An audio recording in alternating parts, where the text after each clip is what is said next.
A 2005 report by the National Academy of Medicine found that minority populations receive lower quality healthcare than white people.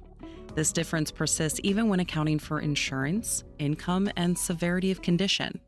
Today, in 2024, Dr. Ladson Hinton, professor and director of geriatric psychiatry at the UC Davis School of Medicine, says these disparities haven't really changed. We know in the field of medicine that there's abundant evidence of racial and ethnic disparities in healthcare. So we know this from in lots of different areas of medicine.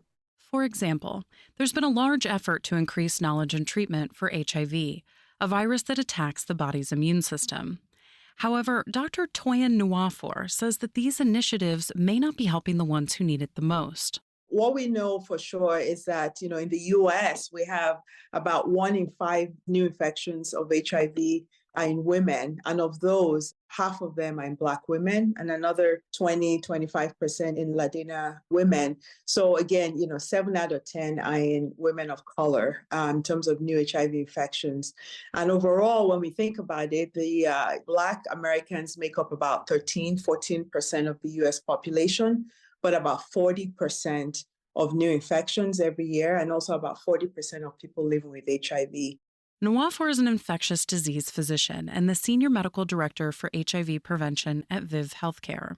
She says that there are quite a few known factors that are causing this racial disparity, with the main one being where people live. In certain areas where there's a high prevalence of people living with HIV, and some of whom are undiagnosed living with HIV, the odds that a person would be get in contact or be infected with HIV is higher. So they are geographic and they're high incidence and high prevalence areas. Other factors are access to testing, as well as finding healthcare providers who won't make a patient feel shamed or embarrassed. Some of these obstacles create problems for more than just minority populations, but women as a whole. What we do know is also for women in general, the ability to stay in care and keep up with all of their appointments may be lower than other groups because of other competing priorities with childcare issues and other people that they're taking care of. So it's a combination of factors between structural issues, social determinants of health, the geography of where people are, and the kind of quality to access to healthcare, access to testing and prevention services. Stigma is the final piece of this puzzle. HIV in general has been heavily feared since the early 1980s. Nwafor says that this stigma can reduce a person's willingness to get tested and how long they stay in care. This pressure can come from one's community, self-perception, and even from healthcare professionals.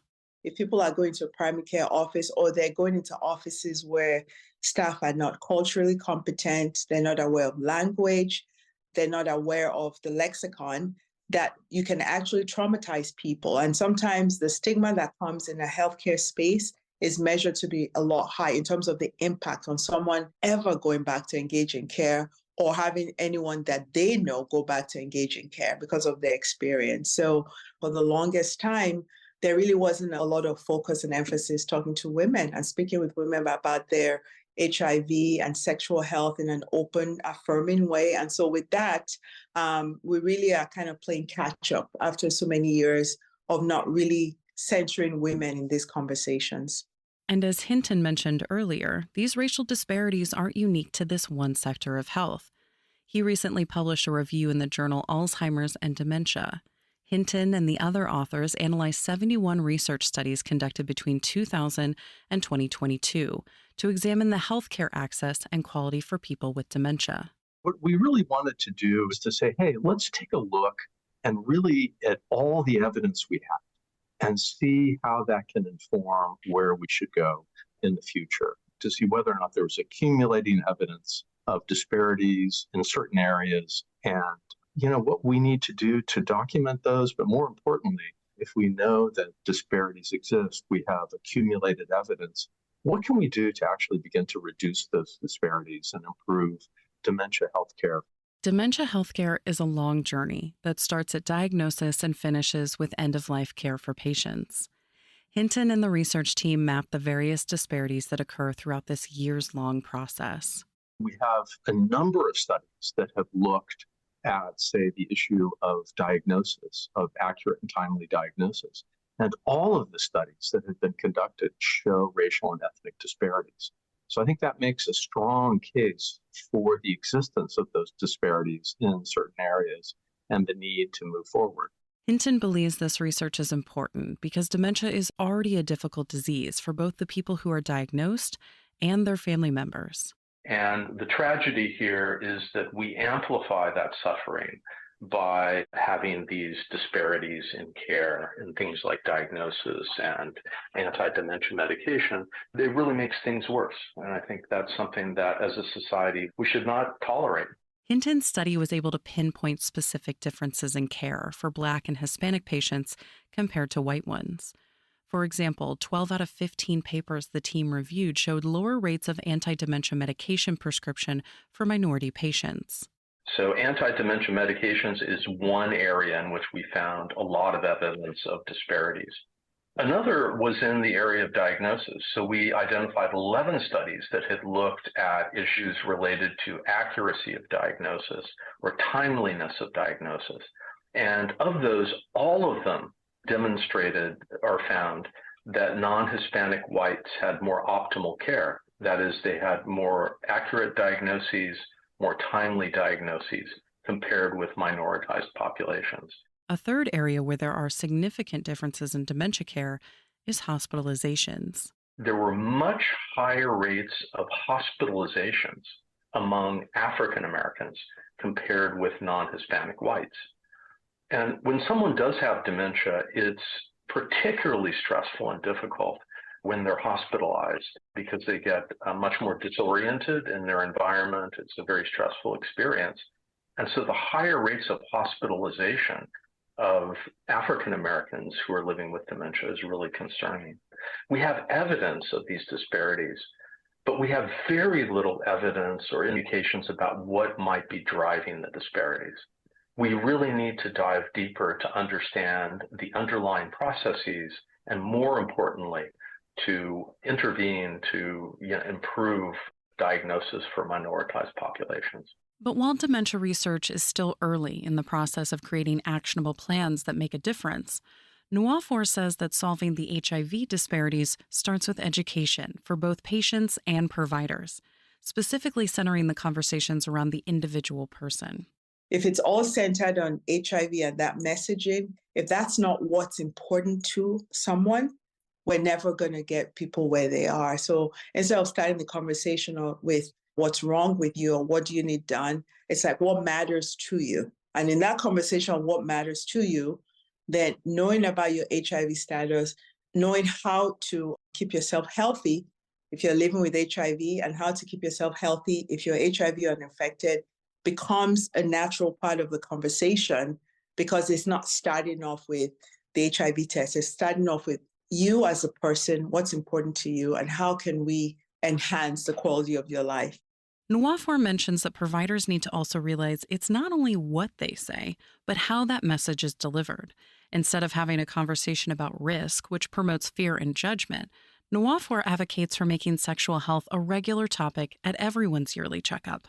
The only time we go into the sexual health, at least in the old way of doing it, was if a patient had a complaint about something going on, like, oh, I have a discharge, or I have a dysfunction, or I have pain. Then we have a whole set of questions we ask around that. But sexual health really wasn't a big core for a lot of trainees. So that's part of the work that is happening to normalize and have people be comfortable in having that sexual health conversation. Instead of asking a patient questions that can make them shut down, like if they've been cheated on or having risky sex, Nwafor says physicians should start with open-ended ones, like, tell me about your relationship. Don't start with, are you married? Because sometimes HCPs go, she's married, so I'm not going to talk to her about HIV. Okay, not. But so also, and then you actually, by doing that, you negate in that person's mind any other relationship they're in if they're not married, because now they have to say, no, I'm not, but I'm this, So really that kind of stuff, being open and non-judgmental. And then even with trying to find out, like, tell me about your sexual partners. Does your partner have more than one partner? You can do things in a way without saying, is your partner cheating on you? And though we've explained how healthcare providers can help close these gaps, is any of the responsibility on the patients and their families? Hinton says that while doing your own research is important, He believes that, at least with dementia cases, most of the responsibility lies with the professionals. I think this is really primarily the responsibility of healthcare systems and individual clinicians to do a good job of diagnosing people living with dementia and also providing good care. So I think the onus is really on healthcare systems. At the same time, we try to do whatever we can to develop programs that will also empower families, and I think that's really important, and empower people living with dementia. But clearly, the onus is really on healthcare systems. That's really what they should be doing, is providing good quality care for all of their patients. Hinton believes that training clinicians in areas like cultural competence and implicit bias could be a good starting point for creating change. And I think we also have to look systemically at perhaps how healthcare systems perhaps have policies and other things in place that may help to promote or to sustain these disparities in care.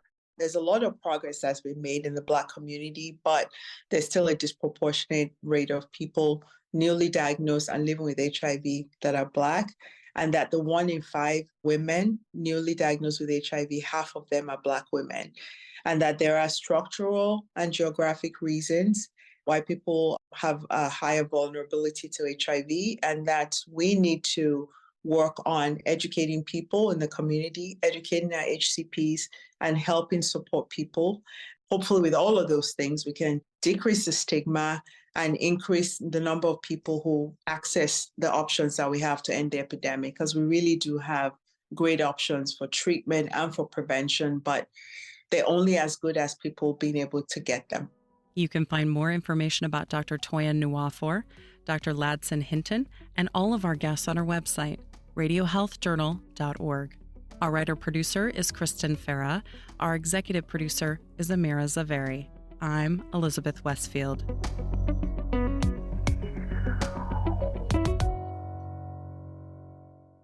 Hey, it's your girl Lonnie Love, and this segment is brought to you by Metamucil.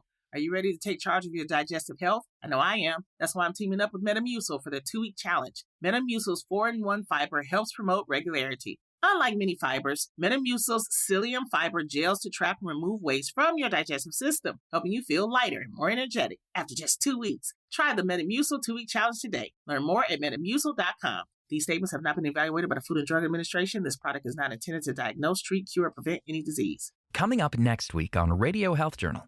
The entire thing can be kept so that you can create multiple recordings over time, so you can create these sort of comparison views, and you can share them securely with your doctor. A new at-home device that could revolutionize heart monitoring. But first, the new generation of female entrepreneurs in STEM. There's so many more needs in healthcare that have yet to be met. And I think that having more women innovating and more women identifying these needs is only going to make our healthcare system better. All that and more on Radio Health Journal. I'm Greg Johnson, host of Radio Health Journal. If you enjoy listening to Radio Health Journal, you'll also like our sister show, Viewpoints, which covers a wide array of topics from education to history to the environment. Here's a preview of what they're covering this week on Viewpoints. I cornered James in the hall and asked, was there a time when you really needed me? And I didn't come because I was working. A high-profile journalist shares her story balancing motherhood with a demanding career. Then, why would somebody who is a better actor or a better speaker be safer than somebody who is inarticulate? The hit-or-miss subjective nature of parole board hearings. I'm Marty Peterson. And I'm Gary Price. These stories in depth this week on your public affairs magazine, Viewpoints. Listen to Viewpoints Radio on Apple Podcasts, Spotify, or wherever you listen to podcasts. Thank you for joining us this week and every week as we break down the science stories you need to know. You can find all of our past segments and guests on our website, radiohealthjournal.org, or wherever you listen to podcasts. Follow us on Instagram, Facebook, and X for daily content, and tune in next week for another edition of Radio Health Journal.